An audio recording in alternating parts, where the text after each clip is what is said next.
السلام علیکم۔ ریت کی بیٹی۔ دور عرب کے ایک خطے میں جہاں دن میں ریت آگ بن جاتی اور رات کو چاندنی اس پر چاندنی بچھا دیتی، وہاں ایک مشہور قبیلہ آباد تھا، بنو عارف۔ اس قبیلے کا سردار شیخ ناصر بن عدنان نہایت نیک، انصاف پسند اور دانش مند شخص تھا۔ اس کی زبان سے نکلا ہوا ہر لفظ قبیلے کے لیے قانون ہوتا تھا۔ شیخ ناصر کے 2 بچے تھے، ایک بیٹا کامل اور ایک بیٹی ریحان۔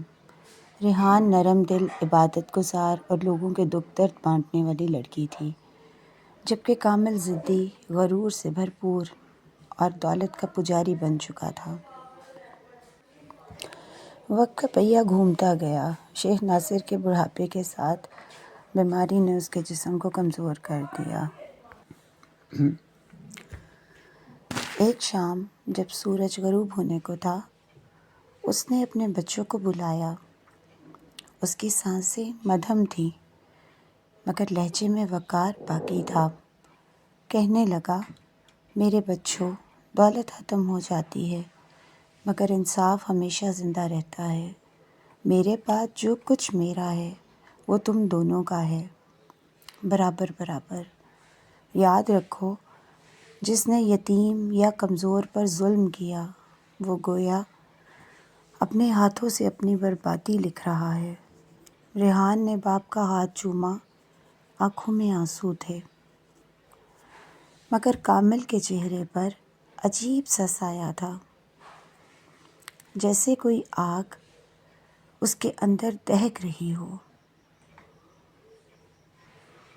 چند دن بعد شیخ ناصر نے دنیا چھوڑ دی۔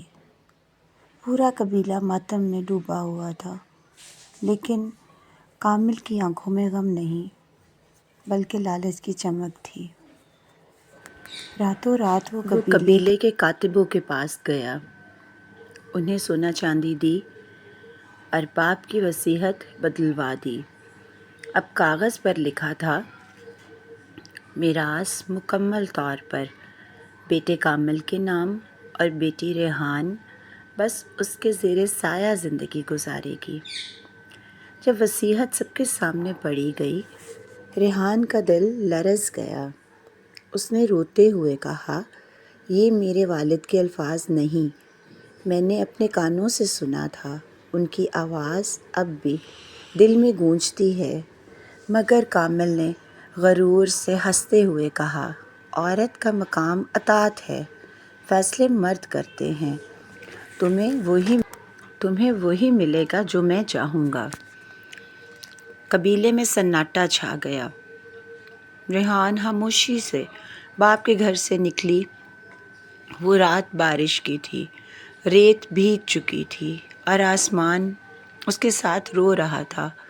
وہ تنہا میدان میں چلتی جا رہی تھی، قدم لڑکھڑا رہے تھے، مگر ایمان مضبوط تھا۔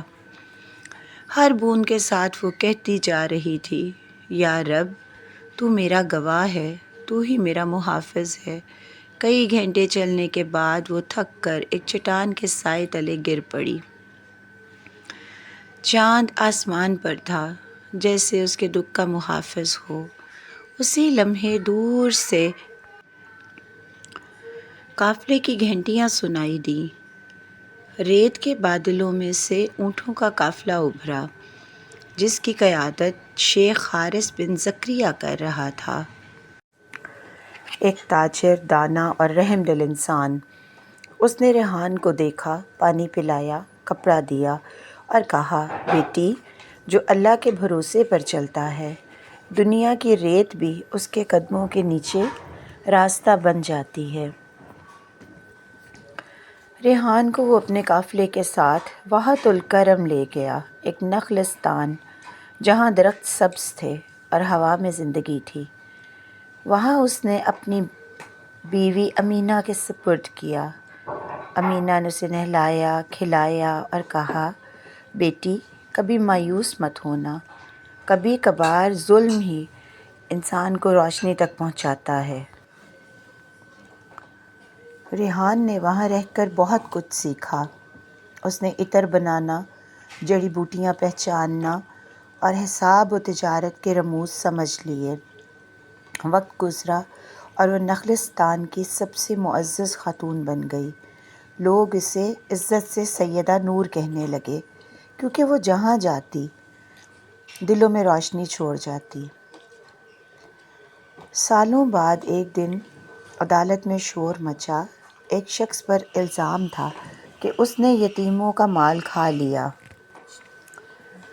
قاضی نے کہا، یہ معاملہ مشکل ہے، ہم سیدہ نور کی رائے لیں گے۔ جب وہ عدالت میں داخل ہوئی، لوگوں نے احترام سے راستہ چھوڑ دیا۔ وہ سفید عبایا میں تھی، چہرے پر وقار اور نور تھا، مگر جب اس نے مجرم کو دیکھا تو وقت جیسے رک گیا۔ وہ کامل تھا، اسی کا بھائی، جس نے اسے طوفانوں میں دھکیل دیا تھا۔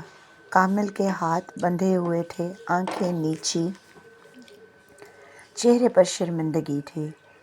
ریحان نے گہری سانس لی اور کہا، یہ وہی شخص ہے جس نے میرا حق چھینا، مگر آج میں دیکھ رہی ہوں کہ انصاف زمین پر بھی اترتا ہے جب اللہ چاہے۔ کامل گھٹنوں کے بل گر گیا، آنکھوں سے آنسو بہہ نکلے۔ ریحان، نہیں، اے سیدہ نور، مجھے معاف کر دو، میں نے تمہیں دکھ دیا، مگر رب نے میرا غرور توڑ دیا۔ ریحان نے چہرہ آسمان کی طرف اٹھایا، چاند اب بادلوں کے پیچھے سے نکل آیا تھا۔ اس نے کہا، کامل، میں تجھے معاف کرتی ہوں، مگر جو یتیموں کا مال تو نے کھایا وہ واپس کرے گا اور اپنے مال کا نصف صدقہ کرے گا، کیونکہ اللہ کا انصاف صرف الفاظ سے نہیں، عمل سے قائم ہوتا ہے۔ عدالت اللہ اکبر کی صداؤں سے گونج اٹھی۔ کامل رو رہا تھا۔ ریحان کے قدموں کو چوم کر بولا، تم نے مجھے معاف کر کے میری زندگی بدل دی، میں وہی کروں گا جو تم نے کہا۔ چند ماہ بعد کامل واقعی نیا انسان بن گیا۔ اس نے یتیموں کے مال واپس کیے، مسجدیں بنوائیں اور اپنی باقی زندگی خدمت میں گزار دی۔ ریحان یا سیدہ نور اب نخلستان کی ماں کہلاتی تھی۔ وہ عورتوں کو تعلیم دیتی، یتیموں کی پرورش کرتی اور کہتی تھی، ظلم کا بدلہ انتقام نہیں بلکہ انصاف اور معافی ہے۔ جو معاف کرتا ہے اللہ اس کے دل میں سکون اتارتا ہے۔ ایک رات وہ تنہا نخلستان کے کنارے بیٹھی تھی۔ ہلکی ہوا چل رہی تھی، ریت پر چاندنی بکھری تھی۔ اس نے آسمان کی طرف دیکھا اور دھیرے سے کہا، اے رب، تو نے سچ کہا، مظلوم کی آہ زمین سے آسمان تک جاتی ہے اور کبھی خالی نہیں لوٹتی۔ اگر آپ کو یہ کہانی اچھی لگی ہو تو اس کا اظہار کامنٹس میں ضرور کیجیے گا۔ اللہ تعالی ہم سب کا حامی و ناصر ہو۔ آمین ثم آمین۔ جزاک اللہ۔